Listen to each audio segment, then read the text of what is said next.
Well, flying those planes ain't as great as it sounds. I have a story that's sure to astound. There's something quite evil that happens out there, and all of the people are so unaware. You see, I was ordered to fly and to spew a hazy white cocktail, a chemical brew. Have you ever wondered why skies are so grey? Gone are the blue skies from back in the day. Look up to the sky and ask your government why they're spraying their chemicals over your head. It's almost as though they want everyone dead. Look up, look up, look up. Look up to the sky above. The air that you breathe has been compromised. Please look up, look up, look up.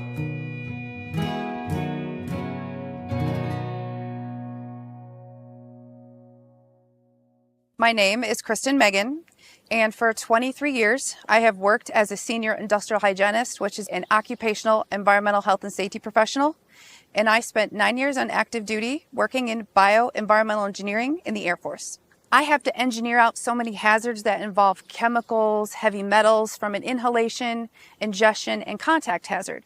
After watching a documentary and hearing about chemtrails, I thought that was the most ridiculous thing ever, because I work in a field where I have to protect community and environmental health.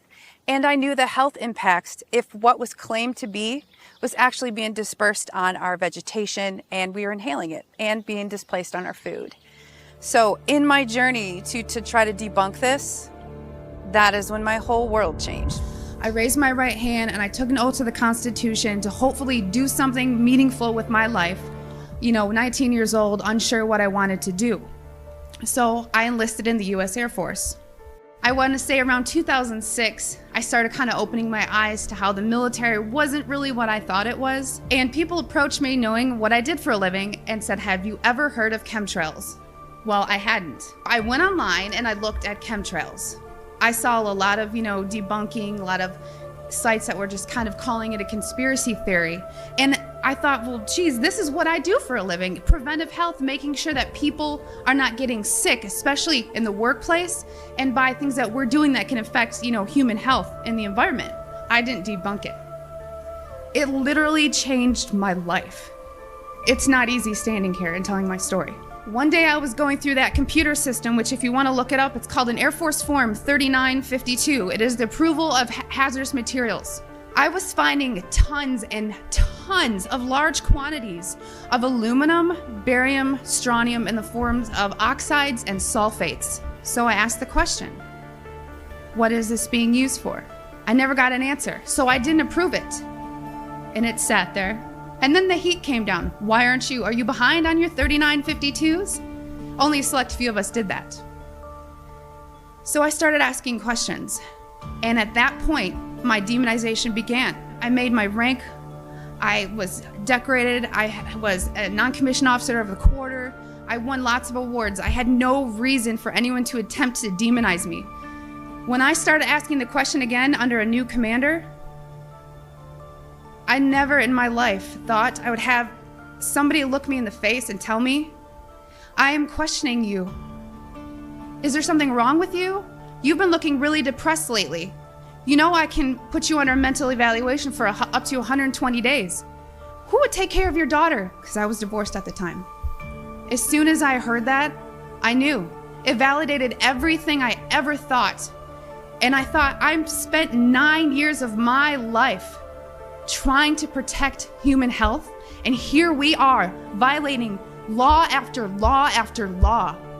Just sitting here, instead of protecting the people, we are poisoning the people. And I've never got up so much courage from that fear of being thrown in a cage, because when you're in the military, folks, you're a number. You are a number, and every aspect of your life is controlled. I was so lucky that my enlistment was coming up and I was supposed to re-enlist. I ran and did not look back. And I have been blowing the whistle and shouting ever since. And I left October 27th, 2010.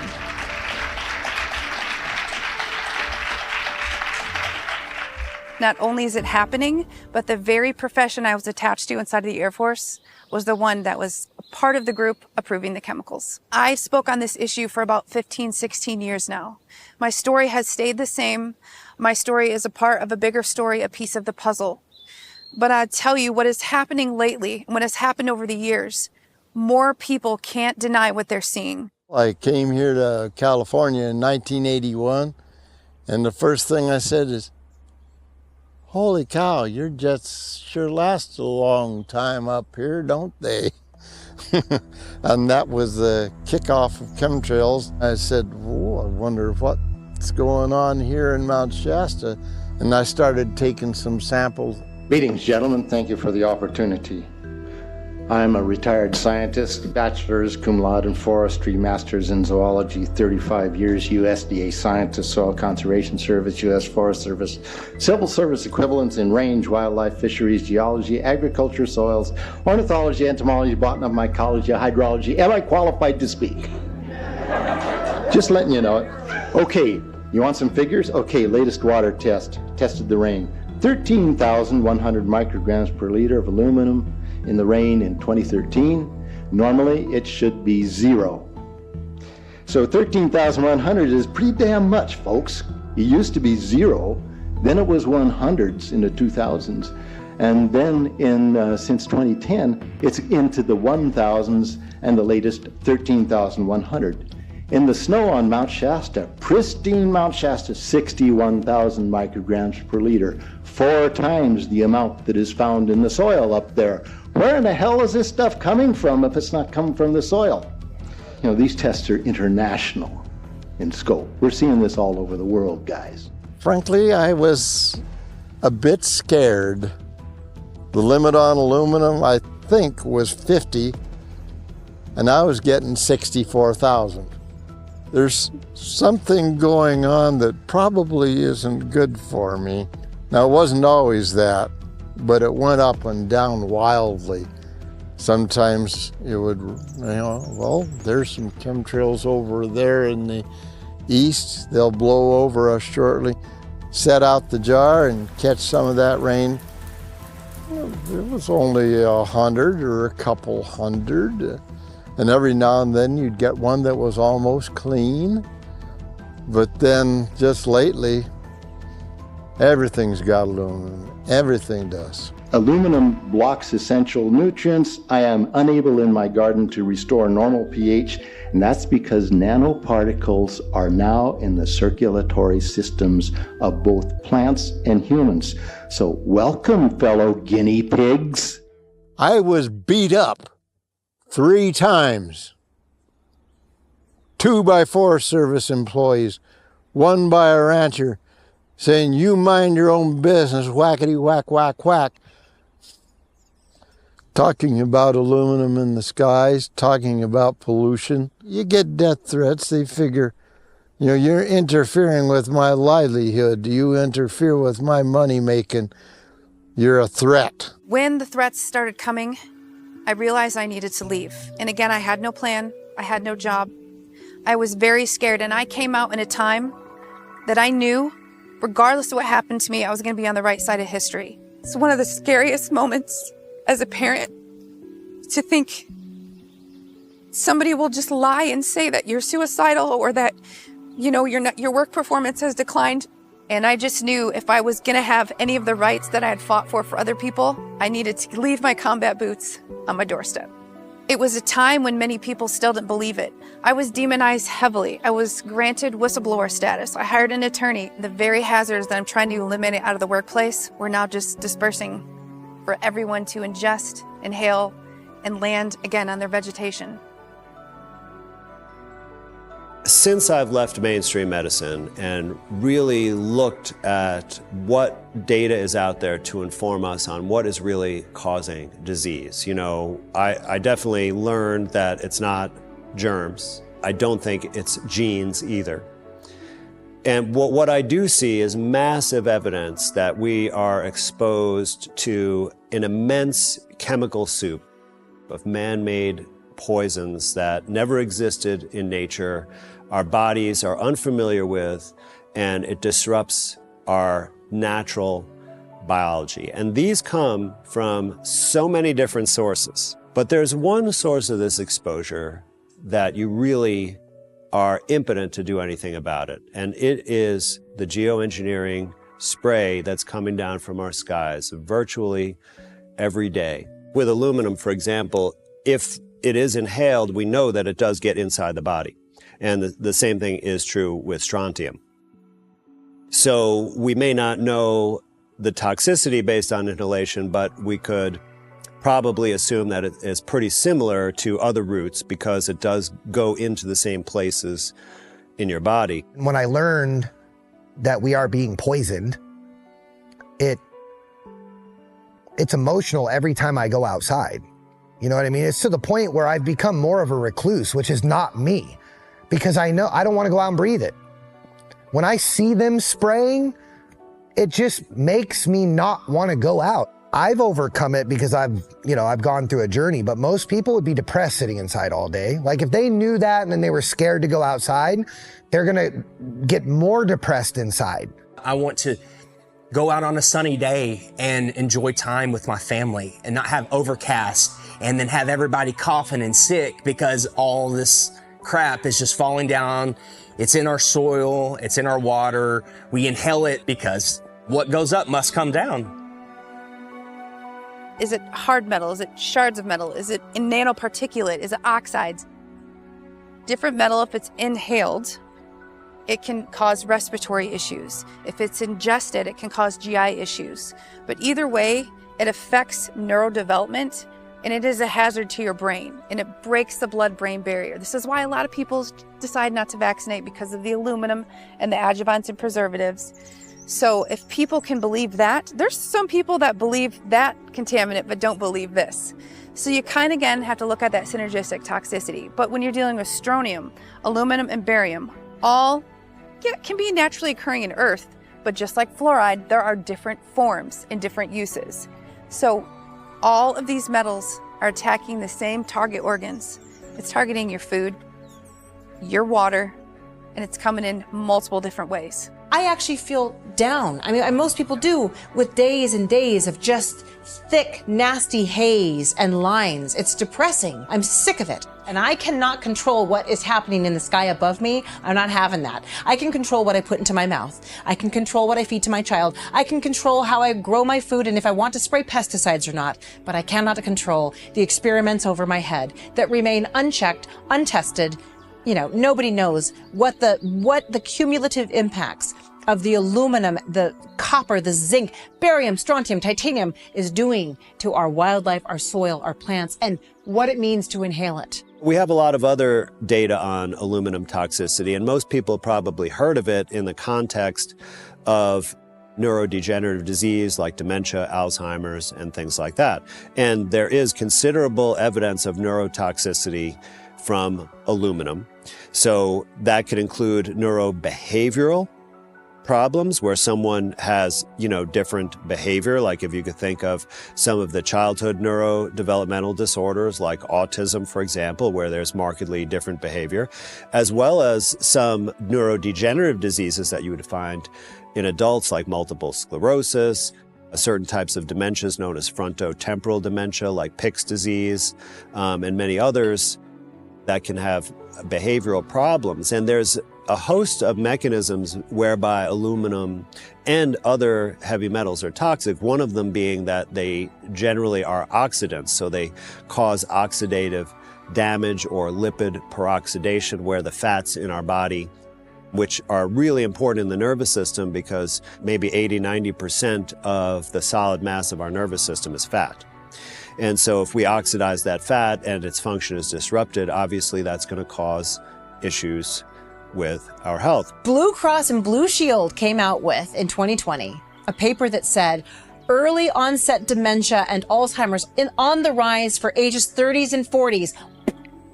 Well, no wonder. Not only is aluminum now the go-to in all of the jabby-hoos, now it's in the sky. Yeah, but think about it. Inhaling aluminum apparently makes it more bioavailable than if you were to eat it or drink it. Our bodies absorb the aluminum, the barium, these heavy metals that don't get processed by the liver. You know, the liver can't process these heavy metals, so what do? They go straight to the brain.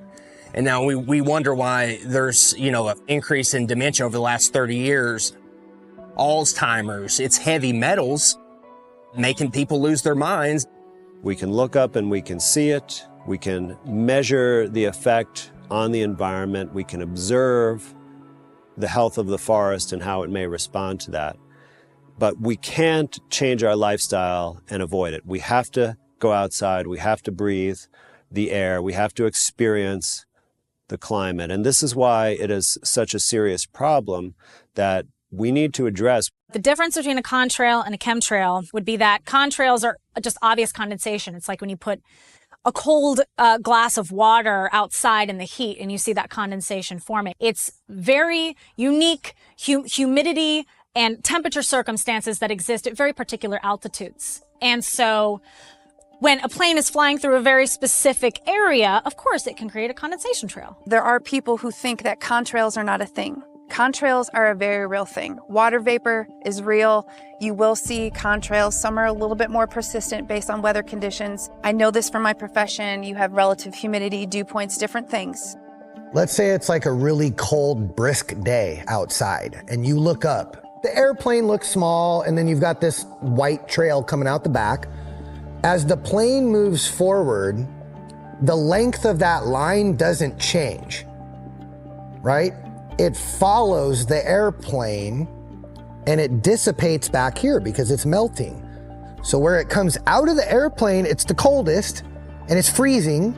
And as the plane goes forward, the ice crystals melt, right? So you can literally see it following the airplane, because if you think about it, all the airplanes are doing the same thing and they're in the same airspace. So if the conditions are right to produce that, then all of them would do it. A chemtrail is when it's a beautiful day outside and I go out to feed my chickens and I go in for 10 minutes and I come out and I see 4 big lines that make 2 perfect X's. And then within an hour, it spreads out, it creates a blanket. And a lot of times, because I think they shoot some kind of frequency or something at it, you can see like a perfect line in the sky. We're going to see a lot of contrails when it's more cold outside. And then you have the next day, you know, there's spraying, there's chemtrails all throughout the sky. There's a big blanket of gray, you know, fake clouds. The chemtrails turning into clouds, I mean, does that not make one question what's going on in our skies? And that line will remain the entire course of this flight. And then you'll watch how it fans out and spreads. And it'll spread a significant portion in the sky. That's what I'm talking about when we talk about geoengineering or chemtrails. Chemtrails that spread out and never dissipate. And the ones that last the longest is when you whip out my little handheld telescope in the house there, whip that out, look at it. Oh, shit, that's an odd jet right there. It's got an exhaust port that goes straight out the side underneath the wing. Not underneath the wing like an engine, but where the cargo door goes right out the cargo door, just in front of it on the fuselage of the plane. That's going to piss me off. I don't want some creep ramming chemicals down my throat without my permission. Now that people are waking up to these chemtrails and they're noticing they're spraying at nighttime when everyone's asleep. Just the other day, literally, I look out across the moon, I see a chemtrail plane going across the moon, spraying. And then shortly after I go to lock everything up, the whole sky is covered in a blanket of gray fog. Because they're spraying at nighttime. Because people are waking up to this. People are realizing, hey, that's not normal. That looks different. Hey, why is it every time they spray, people are getting sick? I mean, it's been in our faces for a long, long time. The problem is most people, they just, oh, do I have to go to work tomorrow? Does this mean I don't have to go to work? If not, they just, oh, okay. The thing with these contaminants that people forget, like radiation, in the form that it's being dispersed, by the time that it's getting down to you, you're not seeing it with your naked eye. Some people are noticing different powders. I know that rain bringing it down, people have done swipe samples on it. And of course, it's very important when you set out a water jug, make it as far from the trees as possible so you don't get any wind blow. And if you do start getting wind blow, I bring them in because I don't want anything coming in off the trees that could possibly contaminate my rain sample. I want a good, clean rain sample where the only dirt in it is somebody's chemistry. I wanted to find out what was in the flares that they were using. What sorts of chemicals and metals were they using? Because my rain results, there was aluminum, a lot of aluminum, by the way, a little bit of strontium, barium, a lot of magnesium, copper, zinc, and then titanium. Geoengineering is a very real multi-program weather modification catastrophe that is not just happening in the United States, it is happening all around the world. This is one issue that we need to unite on collectively. Put aside all other beliefs and say, do you want to breathe in toxicants that impact your stomach, your brain function, and your ability to breathe and live a long life? Because the increase in neurodegenerative issues like Alzheimer's and dementia is at an all-time rise. So if you're part of this group that wants to remove food dye, you're part of this group that wants fluoride out of the water, or you just want to drink water that's not contaminated by this giant company, that doesn't pay the taxes you want them to pay. Right, left, middle, upside down. Go look at the data, look at the documents, and ask yourself, even if you still don't believe it, why can't you get on board to get behind banning it? What if we're breathing in metal and then they turned on these towers and they put out microwaves? Have you ever put in foil in a microwave? We're breathing this shit in. If you're not aware, it is in your body. Right now, our bodies are detoxifying. Our bodies are doing this all the time, and we know this because things come out of our body that are waste products, right? And if the waste products stay in our body, they are toxic, so that's what all detoxification is. So when we urinate, when we defecate, when we sweat, when we exhale, when we blow our nose, when we sneeze, when we cough, all of those, our body is getting rid of toxins and waste products. And actually, there are many studies that look at, for example, what's in the sweat. We can find BPA in our sweat, as well as other plasticizing chemicals and heavy metals. So sweating is a very good way to help our body purge heavy metals. Now, there are, of course, other materials that can help your body accomplish this task. What I've found from the scientific studies is really effective to help your body get rid of toxic metals are chelating substances. There are a bunch of different natural plants and minerals that have this property. And with respect to the plants, they actually have this property to detox the soil in their environment. There are many plants that serve this function and can rehabilitate the soil so that other plants can go better in that area. So two of those that are very good for metal chelation, and they have high silica components, that's the particular substance that chelates the metals, are cilantro and horsetail. And then there are also natural mineral chelating substances like zeolite and bentonite clay. Those are excellent at binding metals. So if we look at, for example, there are animal studies for cilantro, and they make a tincture of it, also with zeolite. And what they do is basically they use, mice or rats. They poison them with heavy metals like lead, for example. There are several studies looking at lead. And then they give them, in those cilantro studies, they give them cilantro, and then they have the control group, and then the other studies, zeolite and the control group. And what they find is In the animals that don't get cilantro or zeolite, they find the toxic metal in their organs and they find organ damage. In the animals they do give those substances, no metals and no damage to the organs. There are several studies for each of these natural chelating substances that show they're highly effective and also extremely safe. In fact, with respect to zeolite, they did a study trying to give a lethal dose to the animals, and they gave huge amounts. And not only did none of the animals die, none of them even got a whiff of sickness. So it's an extremely safe substance and can be very, very effective. In fact, zeolite is even used for industrial spills as a way to clean up very, very toxic things, and it can do the same function in your body.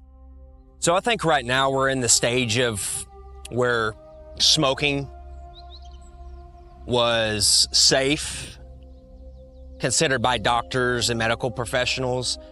I think we're in the same position with chemtrails. There's awareness, they're talking about it. The information is out there. I just think we're in the same stage of when smoking where, hey, it's okay to smoke. You can even smoke when you're pregnant. Doctor's #1 recommended cigarette are Camels. You know, I think we're in that stage of life with chemtrails. People are waking up to it. They're aware of it. No one wants to breathe in chemicals. No one wants to, wake up groggy and in a bad mood. We want to see the sun. We want to see blue skies. We want to have healthy crops. We want to have healthy drinking water, breathable air. They can be shown the information. They can be told point blank what they're doing, what's going on. At the end of the day, they still have to go to work. They still have to get up bright and early, sit in traffic, earn that paycheck to pay their bills. We really need to come together to address this because there are powerful forces that are promoting this. There have been some attempts, but it's so easy to be defeated, right? Like states that are trying to prohibit it by law. The only problem is that the states don't control the airspace. House Bill 2063 passed in 2024 prohibits weather modification, geoengineering, aerosol dispersion of chemical compounds into the atmosphere, carried a small fine with Tennessee Department of Environment and Conservation, but we knew we had to do more. And so this year we took step 2 with that with House Bill 1112. I termed it as a pathway to prosecution. And our governor in Tennessee worked hard against it. He worked against it in the Senate. He and his team did. I think this is a hot issue in Tennessee. I think it's a hot issue across the United States.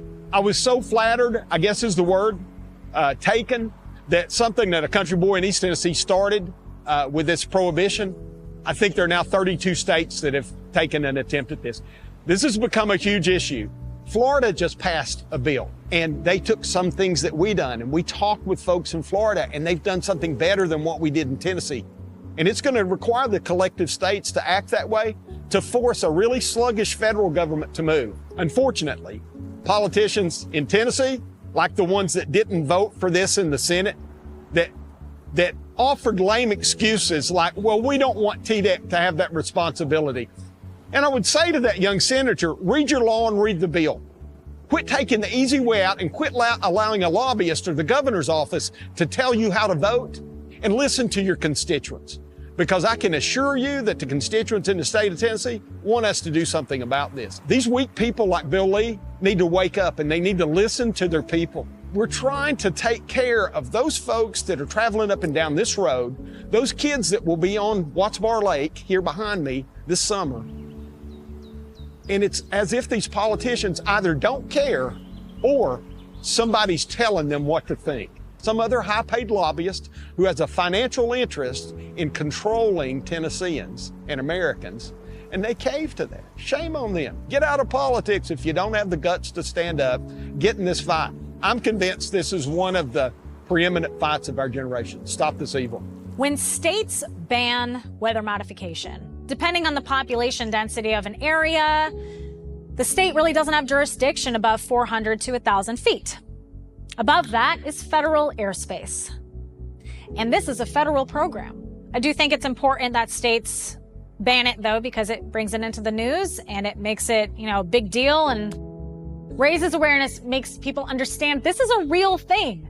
And again, if people want to know if this is a real thing, states have bills to ban it. I think that all the states that are taking forth effort to ban it gets the conversation going. But I need to hear something come from the federal government.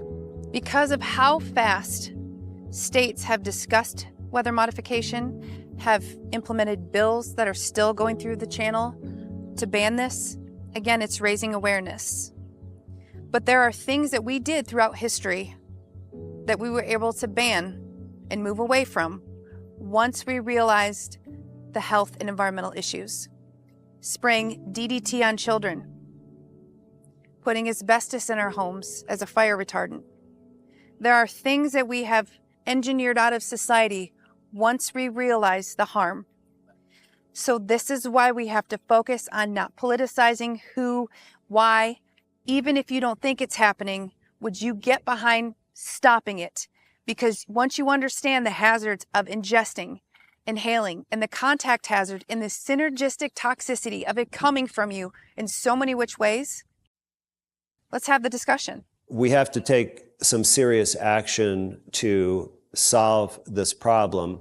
And the first step, which I think is the goal of this film, is to increase the awareness. Because if your average citizen knew the truth of what's going on and what they're being exposed to without their consent, they would be outraged and they would take action.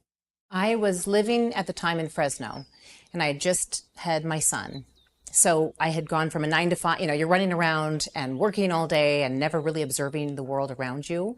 And it was after having my son, and suddenly I was a stay-at-home homemaker, and we were on the lawn all day or outside exploring. And that was the first time I was able to observe a clear sky in the morning with then grid patterns that would stretch out throughout the day. And then they would expand, and by 4 or 5 p.m., there was no sunshine. It was just muted out. And I observed this for a while, and then I finally was so disturbed by it, I brought it up while grocery shopping, talked to a cashier, and I said, do you notice the lines in the sky? Do you notice how it just spreads out? And she said, yeah, those are chemtrails. That was my very first experience ever observing and then also hearing the term chemtrails. So that was the beginning of this journey for me. I went home and searched for the term. I tried to bring it up on social media. People shot me down like I was crazy. So that was my first introduction, but I didn't really get passionate or active with regard to exposing it until many years later. After experiencing what I did during 2020 and seeing how we were being lied to, fear-mongered, abused essentially, and I knew how bad the lies were at that time.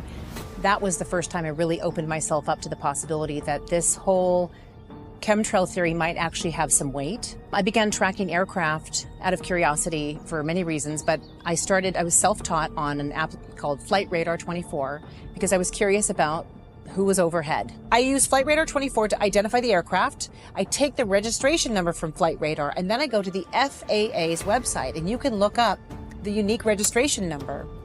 And there, they'll tell you all the details of the aircraft, and they'll tell you the registered owner of the aircraft. That is priceless. And from there, you have to try to figure out, is that company online? Because there's no phone numbers on the FAA registration, just the name of the company and address. I didn't get very outspoken about this until a few years after Convid, I call it. And it was actually when I moved to the mountains where I am today. And I had decided to get away from the city. I was ready to grow my own food, or at least attempt. I'd not had a real garden before. And I wanted to raise my own chickens and because I knew my food was more and more bioengineered. I knew that we were in an environment where they were trying to poison us, I felt. And so I then was out in the garden building for the first time planter boxes. We had to put a fence around for the deer. And of course, I'm outside long hours. And in these skies out here, is where I was realizing they're still here. We are being pelted. My son is being stolen. I became so frustrated that I decided I'm done not talking about it, because I was heavily ostracized while talking about it, attempting to talk about it. And I decided at this point, I've had enough. I think with all conspiracies, there are stages that we go through. First is deny it. Second is to attack it. Third is to accept it. First, they deny it. They just don't even entertain it at all.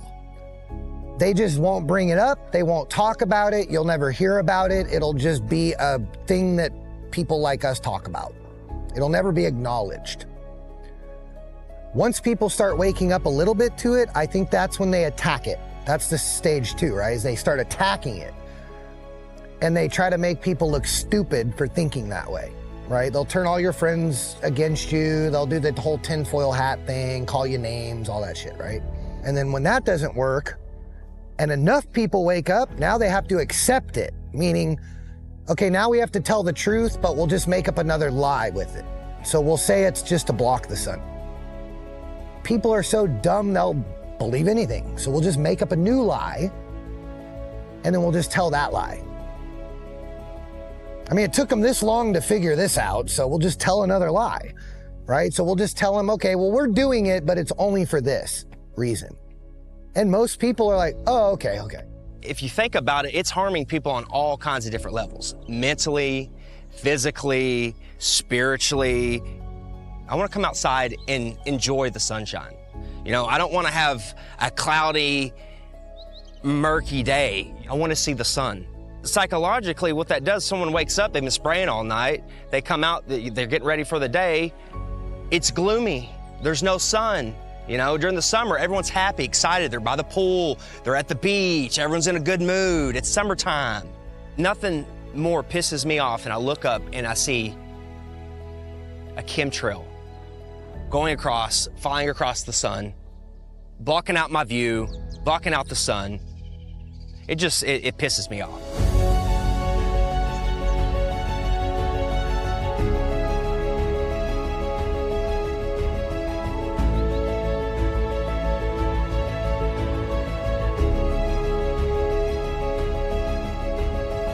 I never learned about that in school.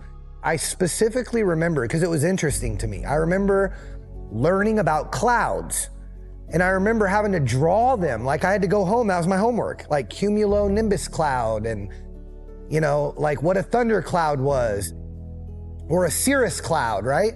Now, every once in a while, we'll get normal clouds.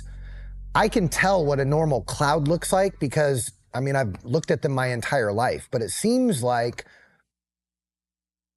maybe the last decade or so, it's like that's all I see now.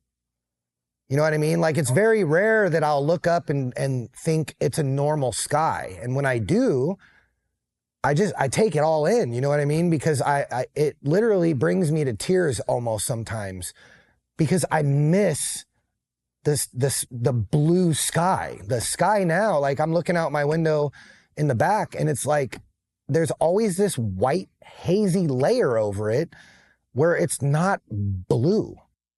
I remember laying on my dark green grass when I was a kid. And it felt good, you know, laying there as a kid and just, I remember looking up at the sky all the time and it was just like blue, like a crayon blue. I don't see that anymore. I don't remember the last time I really saw a true royal blue sky like I used to see when I was a kid. I remember what that was like to see that. But, you know, unfortunately, that was only when I was 6 or 7 I started seeing that. And the kids now have no idea what a real sky looks like. If you start to read about geoengineering and weather modification and the history, you find yourself looking up to the sky a little bit more. The more I looked into this, the more convinced I became that there's some evil taking place, to be honest with you. And evil from 2 perspectives, really. First, from the perspective of what's moral and right. To put chemicals in the atmosphere that are going to find themselves into our breathing air, into our water, into our soil, our food supply is unacceptable. From a constitutional perspective, it's unacceptable and it's immoral and it's illegal from a constitutional perspective because We, the people, have not consented to being test subjects. I found that most people that I would talk to about it felt like there was something going on, but they didn't ever want to talk about it publicly because they didn't want to be ostracized or called the crazy person. So I volunteered to be the crazy person and to start putting it on the table. And I really wanted other people in California to start documenting and observing right along with me. People who were curious about the skies to come together in our state to look for patterns, to document, to take pictures, and to see if we could notice any trends in the state. So I continued tracking flights, and with this amazing group of people, I learned about the NOAA Library, which is the National Oceanic and Atmospheric Administration. And they have a weather modification library where you can find all of the non-federal weather modification projects. So these are the smaller operations, the snowpack enhancement, the precipitation enhancement. Come to find out, there was a over 30-year-old project happening right over my head. And it was being funded, paid for by 2 irrigation districts to the southwest of us, the Modesto and the Turlock Irrigation District, also known as TID. They call it Turlock Irrigation District. And I then learned the company that they were paying was called Weather Modification International, or LLC, or Inc. They use all 3. Weather Modification Incorporated, which is a company that services most of the planet. They actually hold most of the contracts in the NOAA Library. The NOAA Library has every disclosed contract in the country, and there are thousands active contracts. I realized that all of my documenting, all of the times I thought there was something going on in the sky, there it was confirmed. The vast majority of weather modification, I believe, is conducted by military. But we have thousands of contracts with private companies like Weather Modification Incorporated. Anyway, if you go to their website, they offer loan programs for planes and they have job opportunities. And my favorite job opportunity is when they're requesting pilots. One of the qualifications is that they have the capability to be extremely discreet. They must have the ability to maintain secrecy and be discreet. That's in the open listing. What really convinced me that this is absolutely going on was when I first found a report from the National Institutes of Occupational Safety and Health where they were actually reviewing a company that does this, MK Ballistics, in 2004. What I found was if I go onto a search engine on the internet and put in the search term cloud seeding companies, it returns pages and pages of small companies with aircraft that disperse various cloud seeding chemicals. And their websites, if you look at them, they're actually, boasting about this, like that they do it better than other companies and such. And that's when I knew, for sure that this is a factual phenomenon. Now, if we go back to that particular report from NIOSH about MK Ballistics, what they're doing is manufacturing these cloud flares, which are essentially like pyrotechnic devices like fireworks. And in the report, it outlined the specific ingredients that they use, and silver iodide was one. And they also divulged using strontium nitrate, which is a very important fact to note. It does have some toxicity, so it's very close to calcium on the periodic table, so it tends to interchange with calcium in the bone and get stored in the bone. And if there's exposure during child development, it can lead to abnormalities of the musculoskeletal system. When children and pregnant women are exposed to metals, they absorb them like sponges. They're trying to take in metals for their bones. When children are growing and babies are developing, the materials don't just poof out of nowhere. They come from somewhere. Just like a plant grows out of the soil. A plant gets everything they need from their environment. They don't just poof out of existence. So when we're growing and, we're pregnant and we're growing someone else, our bodies are sucking in items from our food, from our air, from our skin, from everything in order to build. And unfortunately, what happens when you have metal contamination is that those metals confuse the body. Like, for instance, we shouldn't be exposed to this level of aluminum, this level of barium, or even cesium-137. I've seen reports of we're not supposed to be exposed to that. So what happens is a lot of these metals can get into the brain, screw up the whole blood-brain barrier, mess with your immunity, mess with your gut. I mean, the amount of damage that's done to just the ovaries before they even turn into a baby, or the sperm. I mean, every piece of life is being affected by these toxins. You can't mess with biology on a cellular level before it's even grown into an adult. You can't mess with that. We might not even have any clue as to what humanity is capable of, because the limits to what we're capable of have been brought down so low for the last several generations. I wonder what humanity was like 1,000 years ago. In adults, it can be a contributing and possibly even a causal factor for osteoporosis. However, if we have certain salts of strontium, like strontium nitrate, which is in the cloud seed flares, according to that government report, that is a much, much more toxic substance. And what that substance does is that it reacts with the hemoglobin, the oxygenated hemoglobin in your body, and that's in your red blood cells, which carries the oxygen from your lungs to your organs. It reacts with that and results in two things. One is it creates hydrogen peroxide, which is a highly reactive chemical that would cause oxidative damage. And the second thing is even more problematic, that it oxidizes or reduces the iron to methemoglobin, and a +3 state of iron, and gives the condition methemoglobinemia, which is a rare condition only really caused by poisoning with various substances. And in that condition, the blood cannot bind oxygen. You can tell based on the acute toxicity that it probably would not be good. I definitely encourage people to use their mind in combination with what they're doing. It's very, very difficult to know exactly what the consequences of these exposures are. You can go and find out that there are patents on all of this stuff. Why? Why would there be a patent if somebody wasn't going to pursue that? You don't just make patents to make patents. You make patents to protect it so you can hide the technology from people and control it.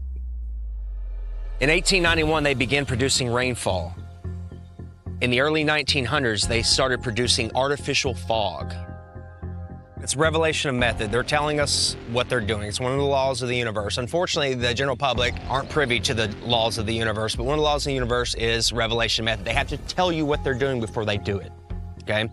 It's kind of like, here's a poison apple. I'm gonna sell you this poison apple. It's poison, you eat it, it's off me. The blood's off my hands. However, if I sell you a poison apple and don't tell you it's poison, that's on me. Your blood is on my hands. So it's basic revelation of method, lesser magic. So these patents they're putting out there, they're telling us what they're doing. And, silence is consent. They know no one's going to go to .org, .gov website, these certain government websites and check for patents. They know they're not going to do it. They're distracted with news and sports and government and religion and all the other viruses in this world. There are an enormous amount of patents that talk about every single aspect of all of this. The problem is there are patents for things that don't even exist yet. There are patents for things that are so out of this world that no one would ever think that they're real. There are patents for literally every part of this and things that you probably don't ever want to read because they're so terrifying. When you see that these concepts have been patented, you have to ask, why would we monetize this? What type of evil brings that on? I think it's that same evil that wants us to live in a perpetual state of war so that the defense contractors can get wealthy. And it's that same evil that would do whatever they're trying to do to our atmosphere to hold you and I yielded under their thumb so they can extract our authority. Our Tennessee Constitution says all power rests in the people. I think people are just, they're not lazy, they're conditioned to not ask questions. Why would there be a patent for subliminal acoustic manipulation of the nervous system? I think it's bigger than what we even know. And I think that if we really knew, like if somebody was to come out and say, okay, here's what we're doing to you all, and here's all the reasons why, I think it's a lot. I know that there are plenty of patents that have been approved for years on these different issues of weather modification. I'm not saying that every single patent that has been approved or even proposed, is being utilized, but I think many are. And it's the race to who has the better idea. It's there, it's openly admitted. Now ask yourself, why are people still denying it? Why did people obtain the patents? And some of these patents are 20 plus years old. So what has happened since then?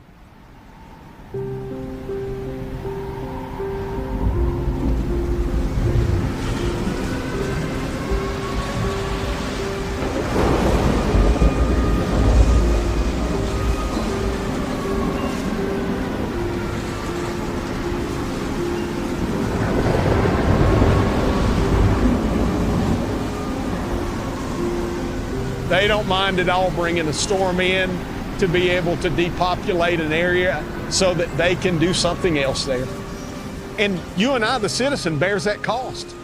I ask our governor, I ask our TDEC to look at that because there's law on the books, Title 58-2-116A in the Tennessee Code, authorizes the governor and his agencies to investigate those natural disaster things.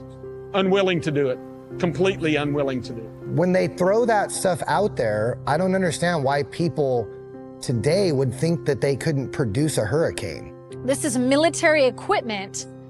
It is military equipment that's being used to manipulate weather. The NextRad towers can be used in multiple ways. One of the most simple things you can do with an NextRad tower is produce heat, because it emits microwave radiation and it can heat layers of the atmosphere. And if you were to have these speckled radar systems all over the United States, what you could do is activate the towers on either side of where you don't want the storm to go. Make them emit so much microwave radiation that the atmosphere heats up. You create a high pressure zone. And then if the storm exists and you keep pumping it with aerosols, and also you can zap it to kind of make it more powerful, pull more moisture out of the air. When you have these NextRad towers producing heat in an area where there wouldn't have been that much heat, for those of you who don't know, wind is created when two temperatures collide. It's that simple. So when you create heat in this area and heat in this area, and this area was just like normal, the storm is gonna move along that line. It's gonna move along that line. The last three identical storms that have floated through the center of the United States from around Texas up into New England, that has had the identical qualities every single time. Every single one of them has had that rippled radar affecting the source of the storm and then going around the more severe areas. I see storms all the time.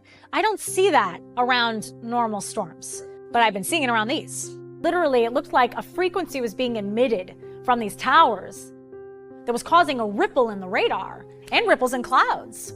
For anyone who even questions this, you can go to a very simple website. You can go to the NOAA library. NOAA has an article on their own website, a 70-year anniversary of seeding their first hurricane. And there are these massive planes that can fly into the weather, into the swirling weather. And what they had done 70 years ago was they had seeded a hurricane, and the hurricane picked up speed and diverted and actually took out a nice chunk of Georgia. And it cost a lot of money and people were very upset. They discussed it. They had to let the public outcry die down, and finally they had to do things on the down low, right? So they continued with their experiments. Well, what I saw recently as I'm tracking the aircraft in the sky is the hurricanes that were coming into Florida. There was a NOAA aircraft, the same type. It was a Lockheed Orion, flew in to the body of the hurricane and did its moves. Then you had a Gulf Stream that belonged to NOAA above the storm at like 45,000 feet. I am of the opinion now that these 3-letter, 4-letter agencies that are raking in billions upon billions of dollars of taxpayer money are not really looking out for our best interests. I think that they're all working to serve a purpose, because what we see now today, the manufactured fires that are burning out of control, and then suddenly precious land that belonged to, generations of landowners and families gone, now up for grabs by the BlackRocks and the Vanguards of the world. You have the flooding that destroys people's homes, causing excessive floods, causing severe weather, causing excessive drought. Yeah, I mean, weather manipulation, people think, oh, it's too big to get control of. Not really. Not really. Because all you really need is heat generation. And actually, just with heat generation alone, you can do so much. The towers emit a strange pattern before unusual weather events on a very consistent basis. If you change something here, it might affect something in the future. If you're messing with Mother Nature here, this place that normally gets the rain and relies on the runoff to fill this river or stream, you're totally messing with that. And I think we're starting to see impacts of it. Weather is unpredictable. It truly is. But we are messing with weather, and we're getting more tornadoes, more hurricanes in areas you haven't before. Every hurricane, every devastating storm, all of those murders, they're using weather as a weapon, period. I do know people that I talked to years ago who told me they actually designed the software for the HAARP technology. HAARP is very real. Our government is very secret about what it's used for. When people try to show up to inquire or see if they have tours, they're immediately pushed away. What logically makes sense why they would be beaming high-powered pulses of energy up into the sky? What good could come from that? It's not natural. That's not the natural rhythm of the earth and the system that we reside in. It can't be good. I mean, just that alone, not knowing anything about HAARP, never even hearing about HAARP, knowing that they're blasting frequencies up into the sky, that doesn't raise any flags? That doesn't make you think? Scratch your head? What's going on? You're not curious? Just look at the record tornadoes in Arkansas. I mean, look at all the flooding and North Carolina, all these storms, hurricanes, like wildfires, all these quote unquote natural disasters that are just popping up left and right. If the technology was available in the 1960s to do that, and that we have HAARP and all of these different mechanisms that are able to manipulate the atmosphere if we put the right chemicals and metals and compounds into the atmosphere. HAARP is scary as fuck. I have literally seen them up in Alaska where no one can go. It's all energy and frequency. That's the secret, right? Is they're hiding from us that everything is energy.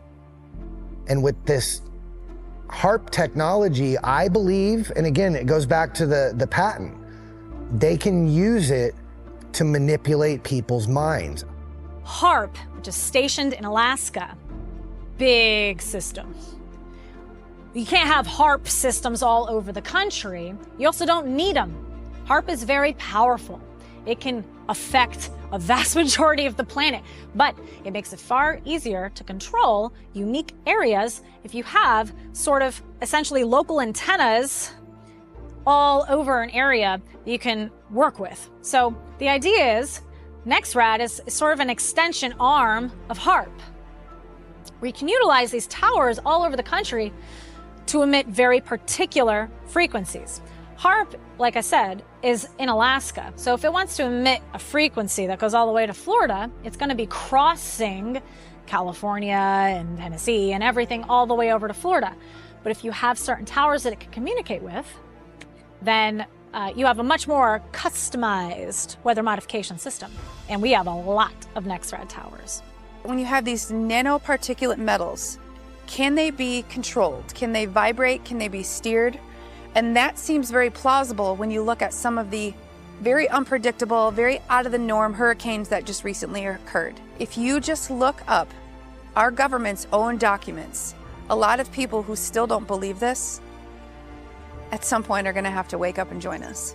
When you start to look at the materials in the research that we have barium and strontium and aluminum and nanoparticles, I think some of these technically incompetent politicians don't understand what a nanoparticle is. They can't grasp that. Something that's 1/77th the thickness of a human hair, I have a hard time with that, but it's a real thing. We can't visibly see that.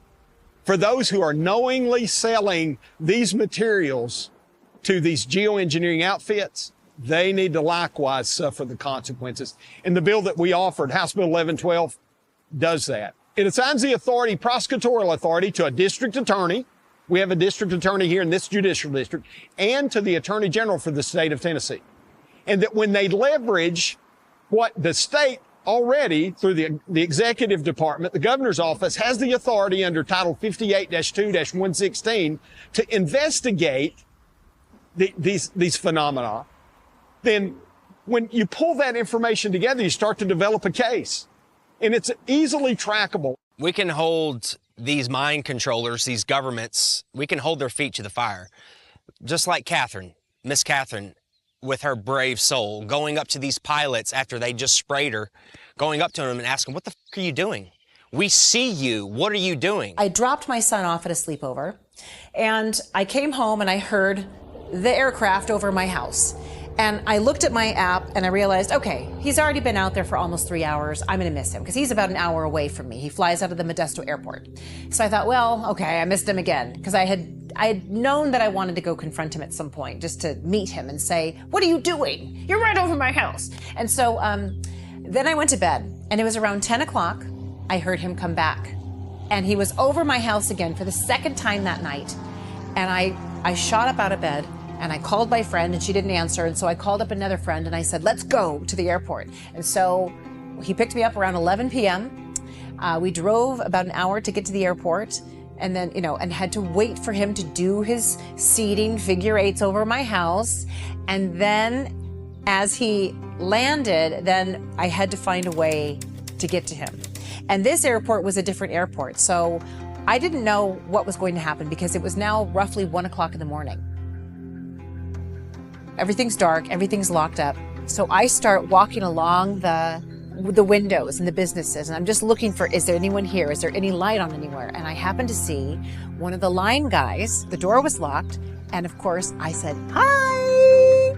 And the guy looked at me and he came and pushed the door open and I said, I'm here for, and I named the tail number, the registration number of the aircraft. I said, I'm here for the crew of da-da-da-da-da. And he's like, oh, okay. And I said, can I use your bathroom? And he said, yeah. So I went on in and used the bathroom, texted my friend. I said, I made it inside. And I filmed a little bit of the plane from the inside this dark building. So I was in the darkened waiting room. The pilots were probably confused. It's now, 1:30 in the morning or so.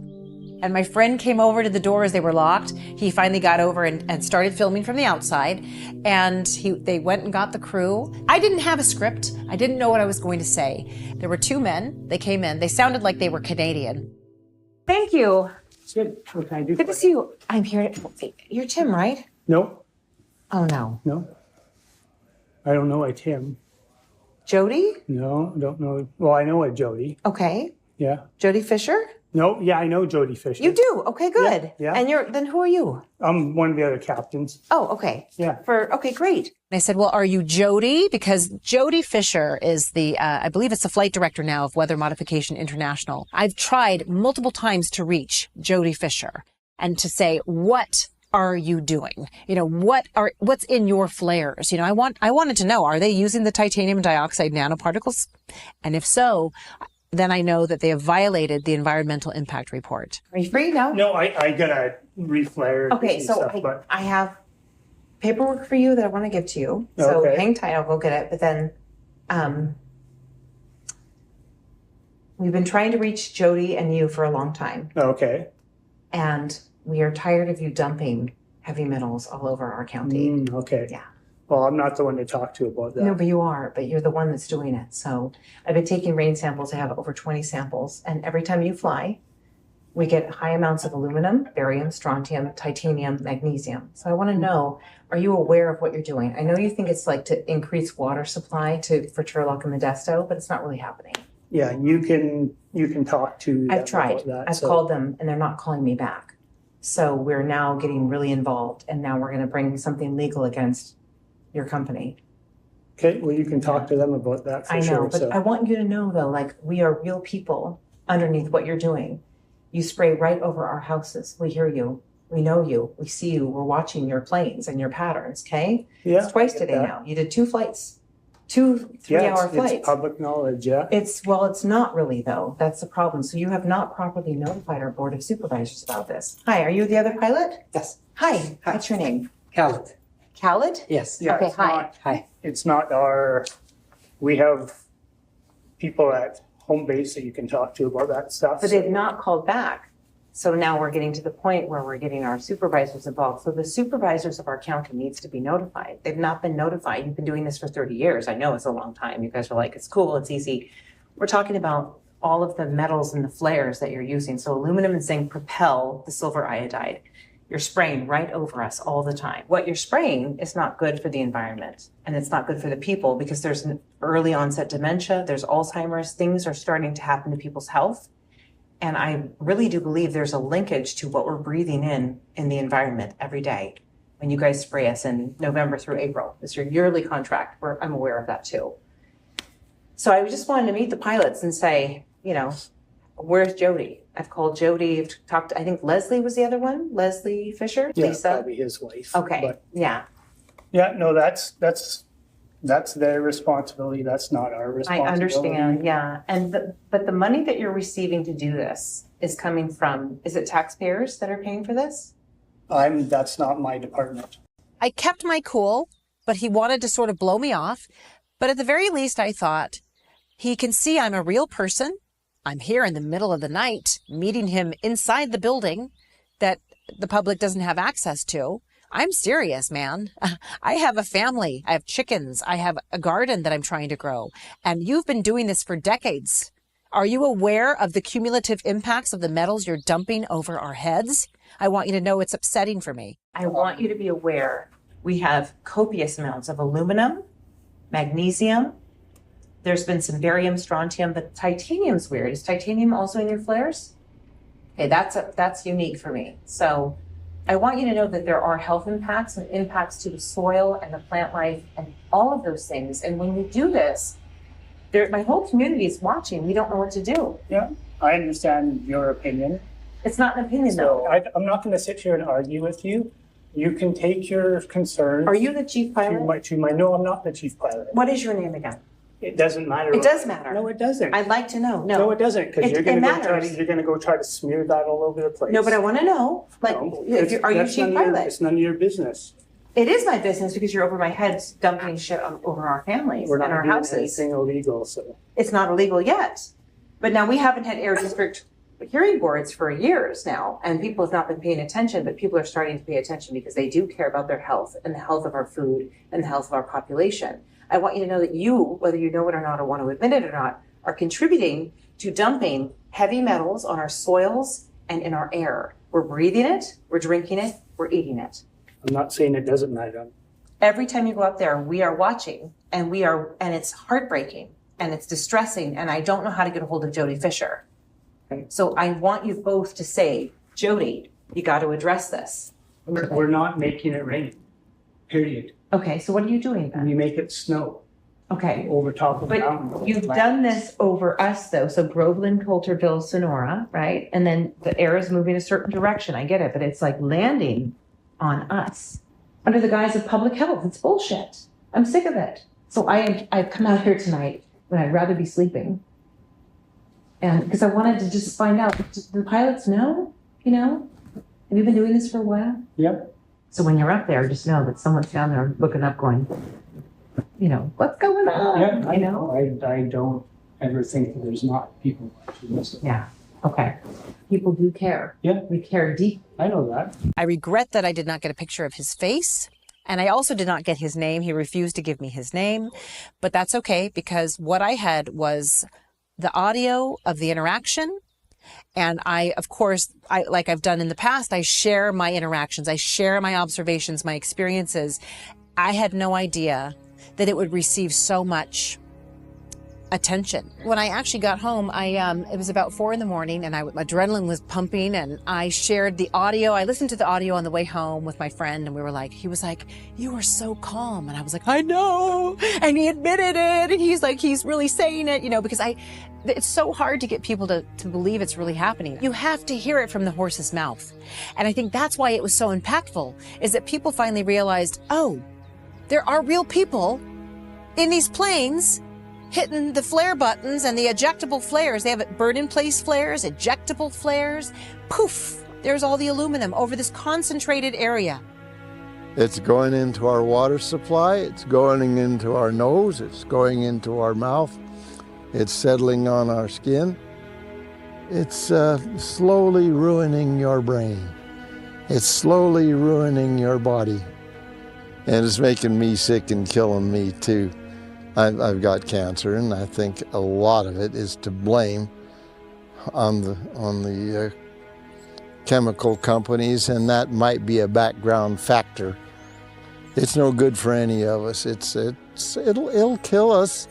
The thing that upsets me the most is the guys in the corporation, the CEOs and the corporate bosses. They're breathing the same stuff and haven't figured that out yet. And they say everything's fine. How can they do this to me and to us? And wow, it's bad for everybody. And sometimes I wonder if the lawmakers and the politicians and the CEOs aren't poisoning themselves and leading themselves by the nose into destruction. Look up, listen.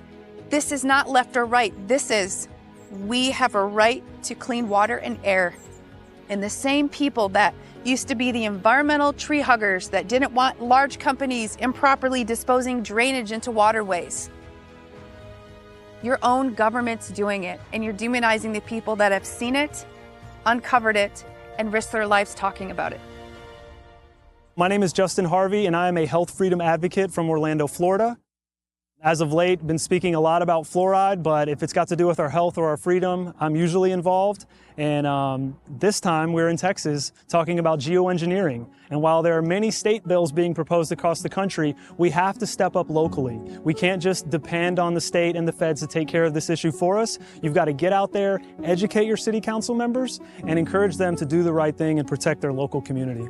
Don't depend on state and federal governments to get this done for you. That is not what's going to get it done. What's going to get it done is real people going into their local communities and raising awareness and making noise. That's what it's going to take, and that's what we're here to do tonight. I come here all the way today to bring awareness to an issue of weather modification, also known as geoengineering, which I'm sure some of you have heard of by now. This is something that affects all of us as it consists of the air we breathe. These programs consist of spraying tons of patented aerosol pollutants into our skies without public consent. This includes aluminum, barium, strontium, and more. And while there are plenty of people that say these programs have been going on for decades and they do have some decent receipts, I don't even really think you need to take it there. You can simply point to these article headlines that I've brought here today. And they start with, "Is it time to consider dimming the sun? Harvard's Solar Geoengineering Research Program." Forbes article, "Bill Gates' venture aims to spray dust into the atmosphere to block the sun." Fox News, the Biden admin was considering blocking the sun to prevent climate change. CBS News, controversial spraying method aims to curb global warming. And last but not least, the CIA director, former, said, "A personal program that has gained my attention is one of stratospheric aerosol injections," which is a fancy term for the chemtrail word. You can no longer call something a conspiracy theory, I don't believe, when Harvard, Bill Gates, the White House admin, former, and a CIA director are all calling for these programs to start. This demonstrates that there are people in power that have every intention to carry them out, and we should put preventative measures in place to make sure that they don't. And people say, well, Justin, this has never happened. In 1955 in St. Louis, they sprayed chemicals over an impoverished St. Louis community just to see what the effects would be. Now, 5 years ago, this speech was laughed at and I was tossed out of here, and it was a loony bin kind of talk, but we've currently got 30 states propose bills to ban weather modification, including Texas. And the EPA's announced they're investigating it as well. This is no longer controversial.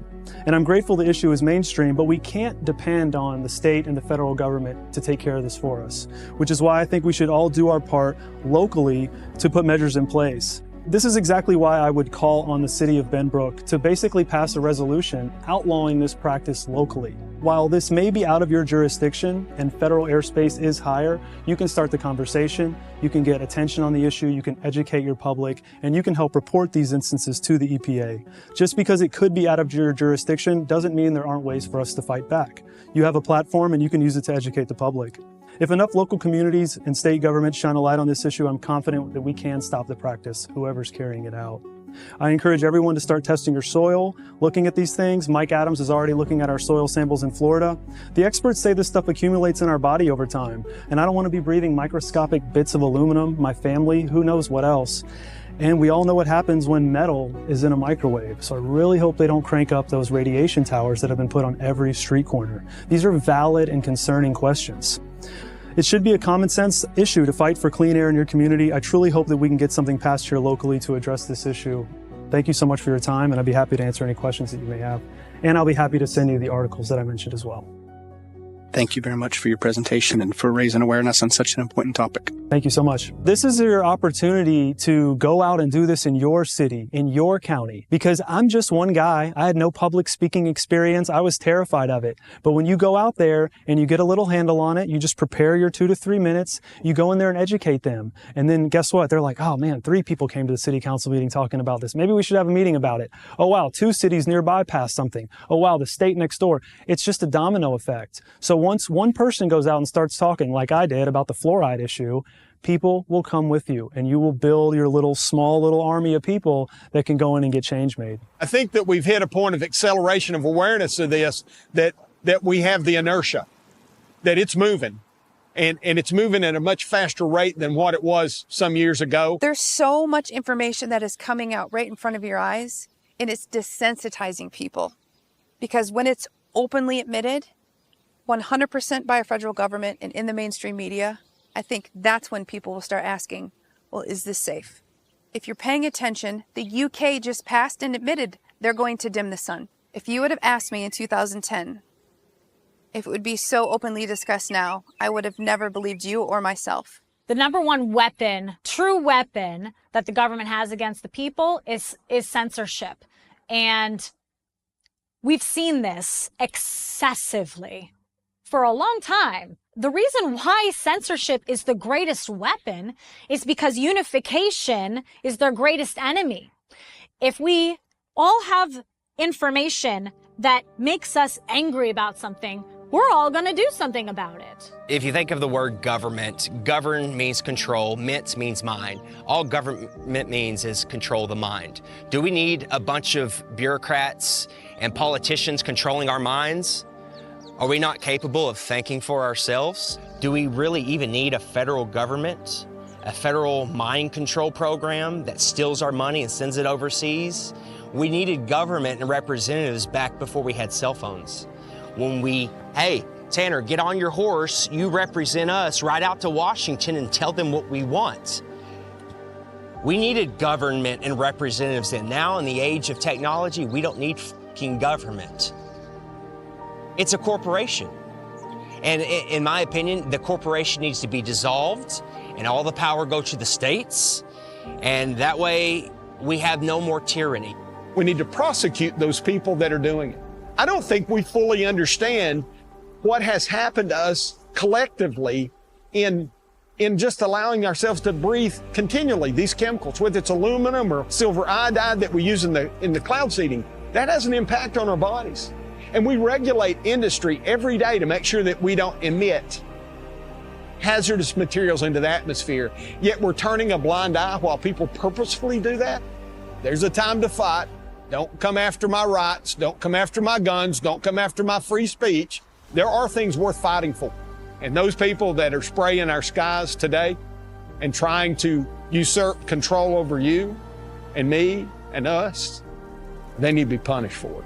We're in a war. This is a war against me, you, our children, our grandchildren, and generations to come. This is war raged upon us. This is warfare. A revolution is where a group of men stand in one spot and say, enough is enough. You're not spraying us anymore. And the only reason why we haven't is because most people are docile and the other people aren't aware of it. Now, with this film, they're aware of it. So do we stand in one spot and say enough is enough? And if they don't listen, we take it to the next step?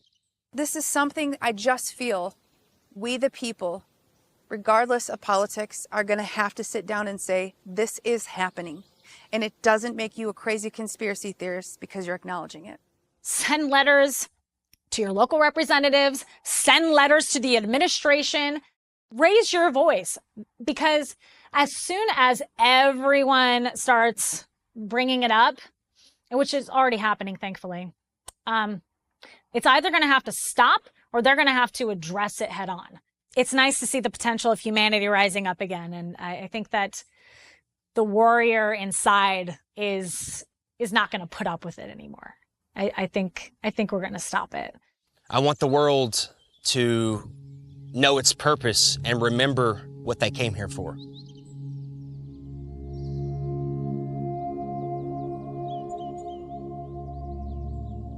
Something in me tells me that we were born here in this time now to eradicate this evil.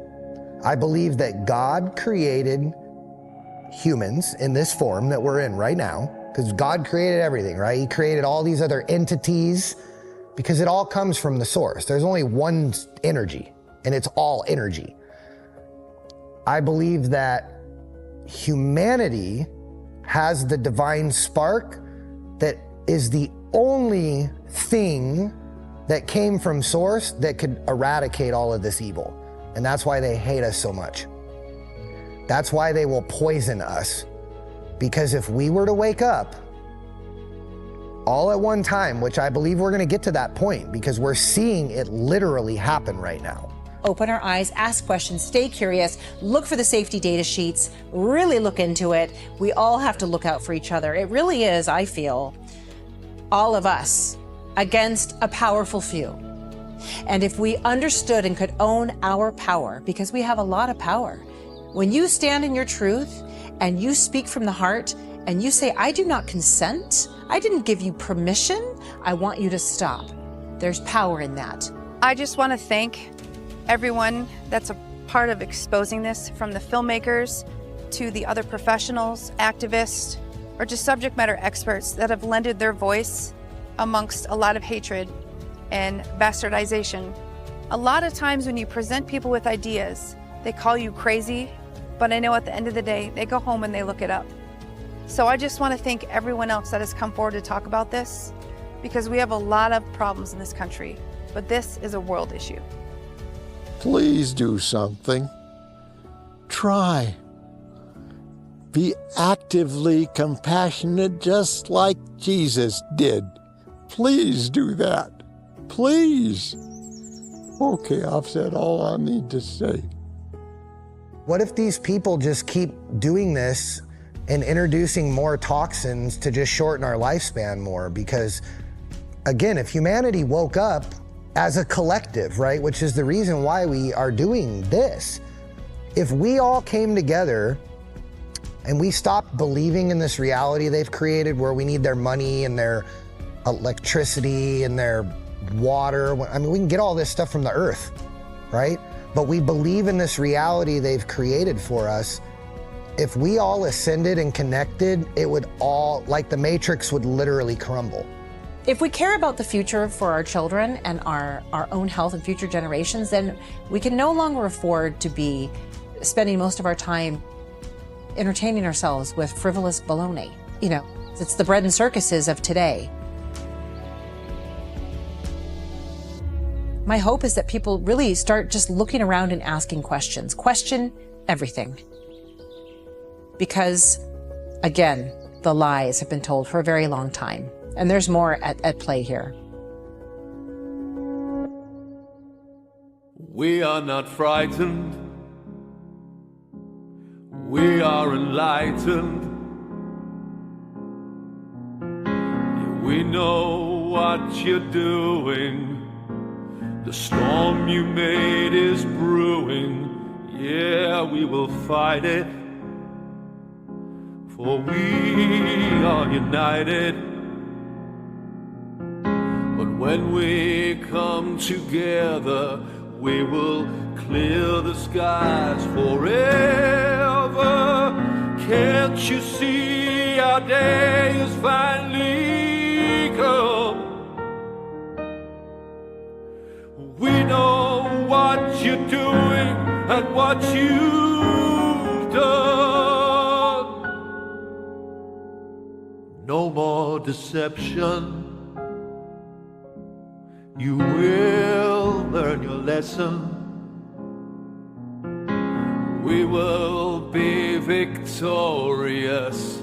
Justice will be glorious. Can't you see our day has finally come?